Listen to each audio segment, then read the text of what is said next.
ఈ సేతు విజ్ఞానంలో చెప్పేది కూడా ఏంటంటే, మన ఎనర్జీని ఎక్కడ కావాలో మనకేం కావాలో అక్కడ యూటిలైజ్ చేసుకోమంటున్నాడు. అనవసరమైన చెత్త విషయాలకు, పనికిరాని విషయాలకు, మనకు ఇబ్బందులు క్రియేట్ చేసే విషయాలకు మీరు ఎందుకు టైం ఇస్తుర్రు, ఆలోచనలు ఇస్తుర్రు, ఎనర్జీ ఇస్తున్నారు అని చెప్తా ఉంటాడు. అంటే మనకు నచ్చినట్టు మన జీవితాన్ని డ్రైవ్ చేయాలి అంటే మన గురించి మనం తెలుసుకోవాలి. మన ఇన్నర్ జర్నీ స్టార్ట్ చేయాలి.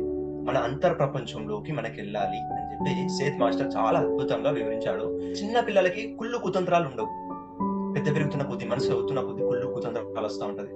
సో మిగతా వీళ్ళ మీద జడ్జ్మెంట్, ఎక్కువ కంప్లైంట్ చేయడం ఉండదు. 4 ఇయర్స్ 5 ఇయర్స్ ఉన్న పిల్లలు సో డిప్రెషన్ రాదు. ఎందుకంటే వాళ్ళు ఎప్పుడు యాక్టివ్ గానే ఉంటారు. వాళ్ళు పొద్దున్న నుంచి నైట్ వరకు చాలా ఎనర్జెటిక్ గా గెంతుతారు, అసలు అరుస్తారు. అయినప్పటికీ వాళ్ళ ఎనర్జీ లూజ్ గారు. బట్ మనం చాలా సైలెంట్ గా ఉన్నప్పటికీ మనం చాలా టైర్డ్ అయిపోతాం. ఈవినింగ్ వరకు కొంచెం వర్క్ చేసినా టైర్డ్ అయిపోతాం. వాళ్ళు ప్రెసెంట్ మూమెంట్ లో బతుకుతారు అన్నట్టు. వాళ్ళు ప్రెసెంట్ మూమెంట్ లో జీవించడం వల్ల వాళ్ళ ఆలోచనలు అనవసరమైన విషయాలకు కేటాయించారు. ఎప్పుడైతే వాళ్ళ ఆలోచనలు అనవసరమైన విషయాలు